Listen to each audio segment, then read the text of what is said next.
Jim Dandy, and it is. Leading the way, Dixie Brass, as he has since the start.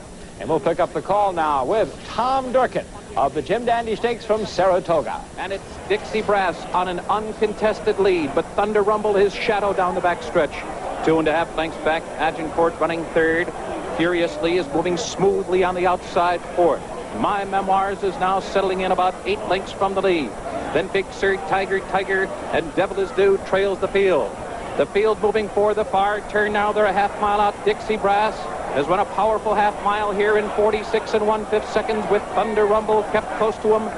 Furiously has drawn within 3 lengths of the lead with 3 furlongs to run. Agincourt is fourth by another 3.5, and then it's Big Sir racing in 5th position. My Memoirs is dropping out of it. He's already 12 lengths from the lead with less than a quarter of a mile to come. Dixie Brass trying to hold on to the lead. Thunder Rumble's right at his neck, and Furiously is set down for the stretch drive. And Devil Is Due is kicking in late. They're coming to the final furlong. Julio Pazua pleading for another furlong with Dixie Brass, and Dixie Brass is determined. On the outside, Thunder Rumble is right there, and Furiously is flattened out. It's trying to be Dixie Brass, and on the outside, Thunder Rumble. Here's the wire. Thunder Rumble nailed him. The big upset, the New York bred 24-1 shot. Thunder Rumble wins it. Trained by Richard O'Connell, ridden to victory by Herb McCauley. Dixie Brass second, and the wood winner, Devil Is Due, finishing third. Furiously failed to hit the board, his first defeat. Well, now let's join the Daily Racing Forum's Mark Hopkins for an analysis of the Jim Dandy.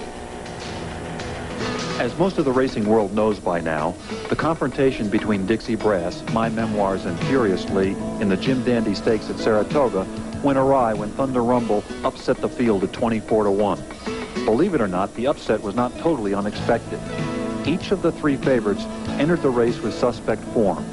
Dixie Brass had never won a race around 2 turns, and because of his victory in the Metropolitan Handicap, would be asked to carry 126 pounds, conceding 9 pounds to My Memoirs and 12 to Furiously.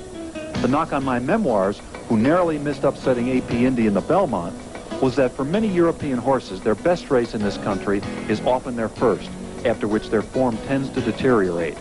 As for Furiously, a winner of his 3 starts by a total of over 30 lengths, he had yet to beat a legitimate racehorse. To win the Jim Dandy, he would at some point in the race have to look the speedy Dixie Brass in the eye and prove he could handle sustained pressure. As it turned out, Furiously had an impossible trip in the race. He's the horse on the extreme outside entering the first turn and loses a ton of ground racing wide throughout that turn. Now look where he is on the second turn, wide again.